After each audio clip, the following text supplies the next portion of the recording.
So what's been very interesting to me about this second Trump term is that Chuck Schumer is, of course, acting like it's 2017. And honestly, that's not even fair. He's acting like it's 1992 or 1996, right? He's acting like, bro, all we need is a little bit of civility and decorum and negotiation and bipartisanship and diplomacy, and we'll be fine, right? But he's so old, he's so ancient, his ideas are so outdated that he doesn't realize the plain-faced reality that now the Republican Party has gone full fascist. They fully support a robber baron coup, and your base is fucking furious with you. Furious with you. So now Chuck Schumer caved to Republicans and allowed their dirty continuing resolution to pass. And basically what that means is the Republicans got whatever they want. Now Trump and Musk can basically set up slush funds and shift money from one agency to another and do whatever they want to do. It basically is a legal semi-green light for Doge to continue doing what they're doing. And so in the House of Representatives, every Democrat except one said, no, we're voting against the dirty CR and we're going to make demands. And it gets to Chuck Schumer. They need 60 votes to get it through, the Republicans do. Chuck Schumer gives them the votes. So here, yeah, get it through. And he goes, oh, God, if the government shut down, it'd be so bad. Oh, God. So now we're going to give them whatever they want. That's what he said. Well, this was your only opportunity because they needed 60 votes. Your only opportunity to say, Elon Musk has got to fucking stop to get any of our votes. He's got to stop. Also, protect Medicare, Medicaid, and Social Security. Those are our demands. We have 4 demands. We're not budging an inch. If the government shuts down, guess what? The American people, the polls show, will blame Republicans for it. So we're just going to scream that from the rooftops. They want a deal, but they refuse to talk to us. That's crazy. Why'd they shut down the government? Why did Trump shut down the government? Why did Elon shut down the government? Make them fucking own it. Make them own it. And then you protect the government by kicking Elon to the curb and protecting Medicare, Medicaid, and Social Security. He didn't do it. He caved. Laid on the ground in a chalk outline of himself. And so he had to cancel his book tour. He's getting protested everywhere. You have normie Democratic politicians like John Hickenlooper, whose last name sounds like a delicious breakfast cereal. That motherfucker's like, hey, Chuck, you got to resign, dog. I'm sort of done with you. Hakeem Jeffries was asked a question about whether or not he thinks the Senate needs new leadership. He said, no comment. In any other scenario, he would have been, oh, of course not. Chuck is great to work with, etc. They're all throwing him under the bus. But to my surprise, in the past, it would only be people like me screaming, why are the Democrats caving? What the fuck is wrong with them? This is terrible. They shouldn't be caving, etc., etc. But now, everybody's fucking saying it. Everybody's saying it. As I said, I peaked too early when I co-founded Justice Democrats in 2017. We missed our window. Our real window is right now, 2025. Now is when a Justice Democrats would hit fucking really hard. We're going to have the left-wing Tea Party. It's coming one way or the other, right? And so, but it's not just the base, and it's not just other Democratic politicians. Even MSNBC has gotten in on this. Chris Hayes held Chuck Schumer's feet to the fire over and over and over. Rachel Maddow's gone after Chuck Schumer. Most of the hosts, except, of course, the fucking idiots on Morning Joe, which who knows what they think, because they're MAGA cucks and sellouts. Here's Jen Psaki talking about Chuck Schumer and laying out in no uncertain terms, hey, here's what could have been done if you gave a shit, if you actually cared about left-wing goals, and if you wanted to stand up to Trump. As we look back on Chuck Schumer's decision to quickly cave to a Republican funding deal, I think there are quite a few lessons to take away. It is about what comes next. I myself don't give away anything for nothing. Nancy Pelosi is saying, Chuck, man, you're weak as fuck. You didn't get dick for this, bro. That's wild. I think that's what happened the other day. The question now, though, is how Democrats can avoid caving to Republican demands in the future, like massive cuts to Medicaid and SNAP benefits, while somehow leaving Republicans without any apparent political scrape on them at all from that.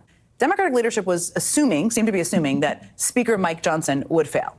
I mean, according to a number of Democrats I've spoken with over the last week, there was an assumption that the right flank of the Republican caucus might once again refuse to vote for the funding bill. I mean, that's what happened last September. That would have given the Democrats leverage to negotiate, but that didn't happen. Problem is, there didn't seem to be, at least not clear to all of us, a plan for that not happening.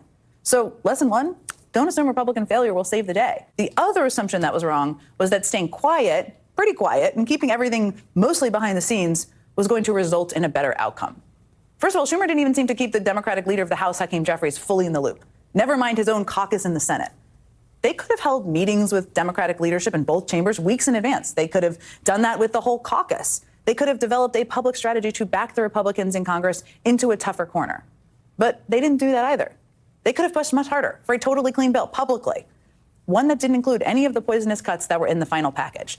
Doesn't mean they would have gotten that, but they would have helped win the public argument. They could have shouted that from the rooftops. And that would have allowed Democrats to at least put the blame on Republicans for the cuts that did end up in a final bill. It is amazing to me to now see people like Jen Psaki, who's basically a Democratic insider, make the arguments that we've been making on the show for a fucking decade. Right? One of the main points we've made is part and parcel of Democratic weakness is never controlling the narrative, never even trying to control the narrative. Never mind trying and then failing. Like, they just don't even try to control the narrative. You had a perfect opportunity to go out there and say, the world's richest man bought the presidency. Now he's stealing all of your data from the Treasury. He's cutting Social Security. He cut the CFPB, the anti-scam police. They're going after Medicaid. You had an opportunity to go out there and say that what he's doing is illegal and unconstitutional. He should honestly be arrested. But what we're going to do is make sure he fucking stops. It's going to be in this deal. They need our votes to get it through. If you want our votes, you have to say he's done. He's got to go.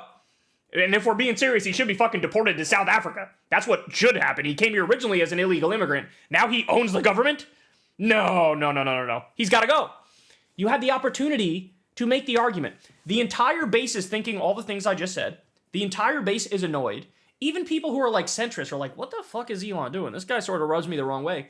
You had a golden opportunity to say, we represent the voice of the people and we're not going to fucking stand for this anymore. And what did he do? Rolled over and presented his belly like a puppy dog.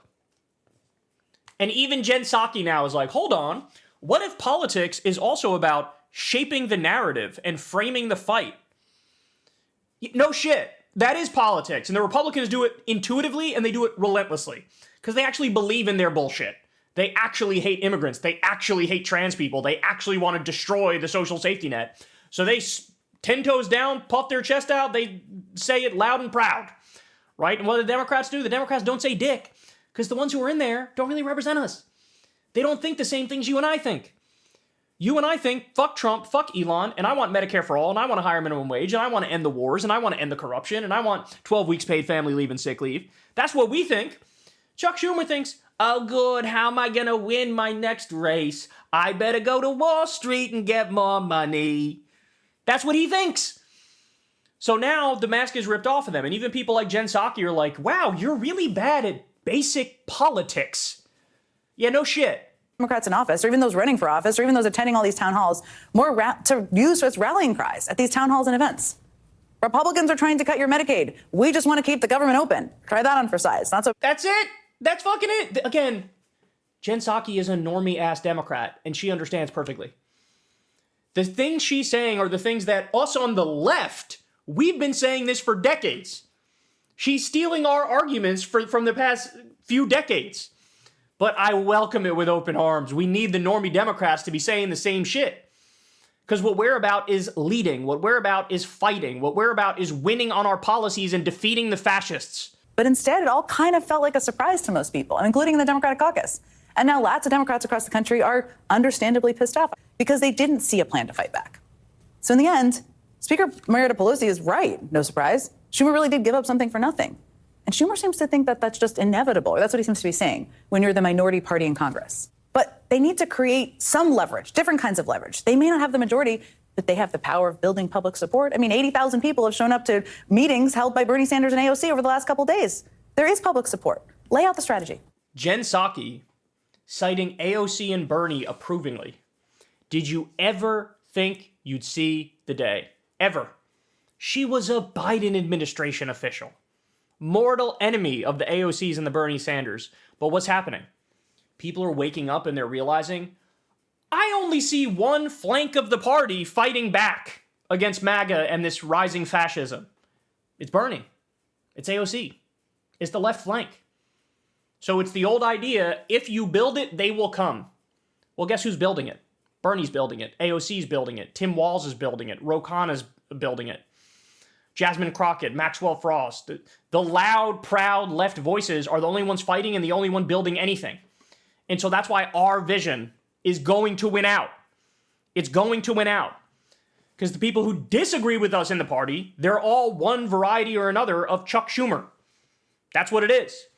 And all they care about is 1992 style, negotiation and bipartisanship and compromise and decorum and civility and hold hands and sing Kumbaya together as we cut the social safety net and cut taxes for the rich. Fuck that. Those days are over, dog.